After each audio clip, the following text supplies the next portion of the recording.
Just one injection. The originally collapsed road surface can be rapidly lifted within a few minutes. It finally returns to a flat stage.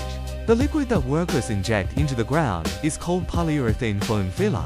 This special road surface repair technology is called foam lifting. At first, workers will use electric drills to make holes in the sunken ground. If the weight of the road surface is relatively light, you can directly connect the conduit. Pour the filler in. The liquid will rapidly expand when it comes into contact with air, generating a large amount of foam that seeps into every crack, while reinforcing the underground soil. The road surface is gradually raised. After the filler solidifies, it is not only hydrophobic, but also has extremely high rebound and compressive resistance. If the weight of the ground is too great, the foam is insufficient to lift it up. You need to use hydraulic jacks and flatbed cranes. Keep the ground in an appropriate position by supporting edge points or around it, and then inject the filler into the ground to support the road surface and prevent it from sinking further.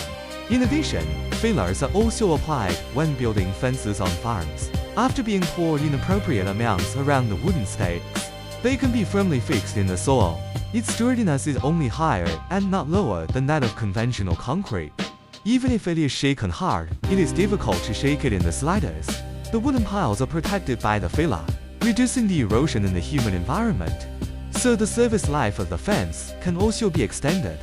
How about it? Isn't this very interesting?